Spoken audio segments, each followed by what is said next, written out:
Grazie mille per essere qui in Roma.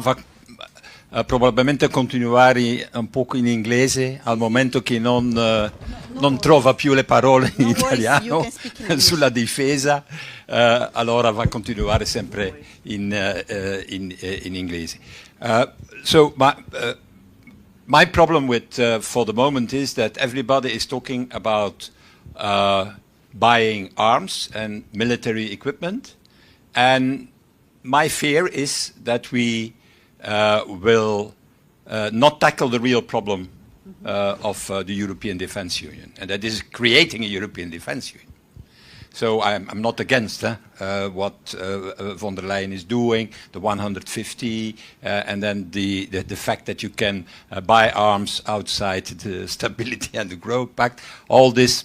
And the fact that there will be a new mandate for the European Investment Bank, all this is good. And this 800 billion, okay, let's go. No problem. But it is not a European Defence Union. And my fear is that ultimately, within a year, within 5 years, after the war with Ukraine, we will have big, beautiful budgets on military in every country, but there will be no European Defence Union. Because the European Defence Union is sharing sovereignty in a treaty, and I think it needs a separate treaty. You have not to do that inside with 27.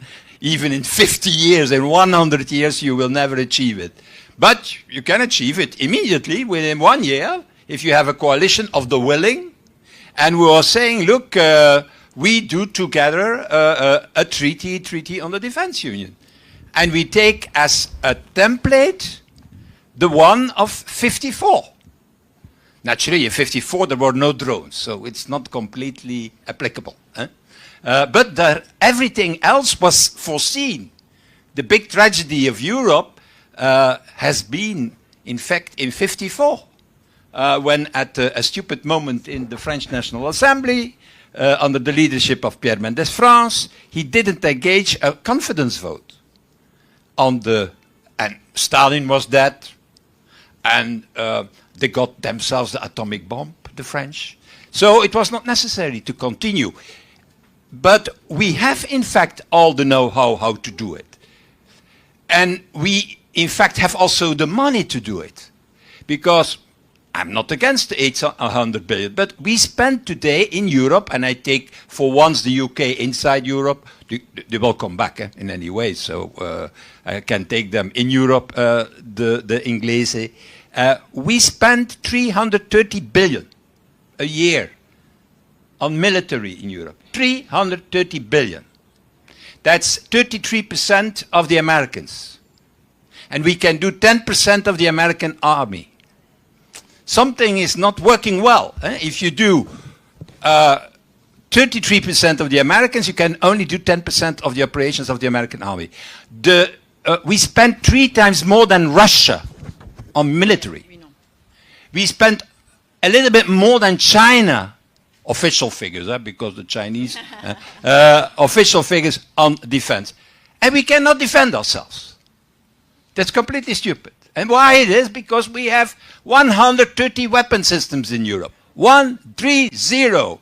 A normal country, a normal big empire like America has 25 weapon systems. The Chinese also. The Russians also. No, we have 130 weapon systems. We have the most soldiers of the whole world. More than China. And we have no defense community. We continue to think that in this world you can defend yourself on your own as a nation state. And the big problem in Europe for the moment that we have is not Trump and is not even Putin. The big problem we have are our own nation states, the leaders of the 27 who have not the courage to put that step forward. And to say, look, and so I'm not against the fact that they're going to do 2% and even 3% and even 4%, and whatever they do, it will not create a European Defence Union. Until the moment that we decide on a European Defence Union by a separate treaty the fastest as possible, and we will start with one thing. That's a command center, European headquarter. That's an old story because I proposed the headquarter so many years ago when I was Prime Minister, and it was Tony Blair who was against it, who boycotted it, and he didn't want it. That was after the invasion in Iraq. And we were against it, etc., etc. That was the step up for European Defence Command Center, and it's not there for the moment. So that's the first thing to do, and then a rapid reaction force, the second thing to do, and then the third thing to do is common procurement. And when comes common procurement? Common procurement comes when there is a European defence system, because then you're gonna buy equipment for that defence union. And what you're going to buy, not like today, 60% in America, 15% outside Europe in the rest of the world, and only less than 20% in Europe. Who is doing that in the world? Having defense forces, and they buy 80% outside their own territory. Who is doing that?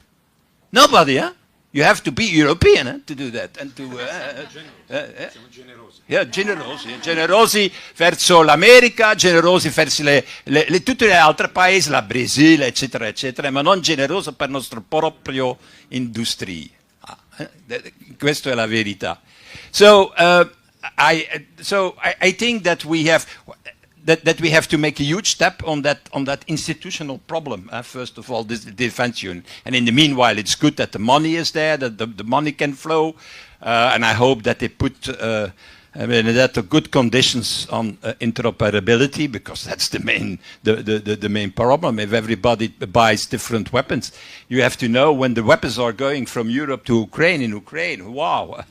They have a problem, because it's all different what they receive from the 27. And I think a second thing to do, talking a little bit about Ukraine, is to put Ukraine the fastest as possible in the European Union. Yeah. The fastest as possible. Look, if they do, so they, okay, NATO, we have seen everything around NATO, so that's that end and so on and so on. But if we put them immediately inside European Union, automatically the solidarity clause that is inside our treaty is applicable to them. And that's a good thing. And then if we make the European Defence Union and they are inside the Union, it will be the most strongest part of the European Defence Union. And it will be a credible, I think, European Defence Union at that moment, with the strongest part with Ukraine, and besides the French and the Germans and the Polish and so on, and the Italians and so on and so on. So it will be a very credible force. So that is what we need to do. So I was a little bit disappointed by the Council summit, because they do a summit and there is a crisis with Trump. How can you say there is no crisis? There is a big crisis in the world, in the alliances. At which side he is, I don't know at which side he is and what his ideas are. So at that moment, I thought, yeah, these European leaders need to take bold action.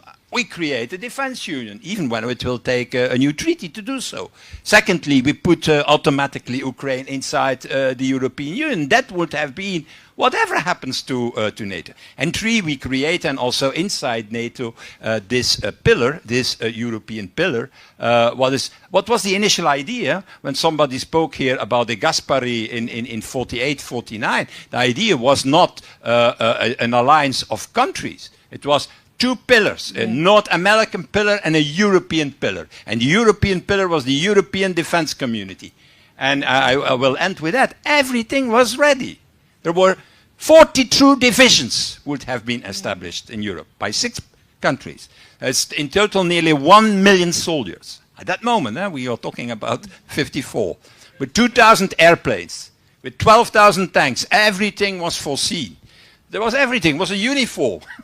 There were generals. And at that moment happens what everybody knows. But now we cannot lose this opportunity.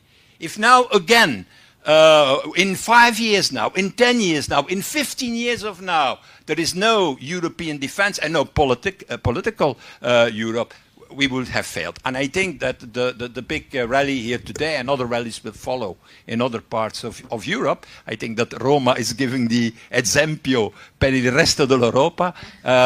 I hope that this could be seen by our leaders as, oh, no, people want European defense. Because they have told us for decades that people don't want that.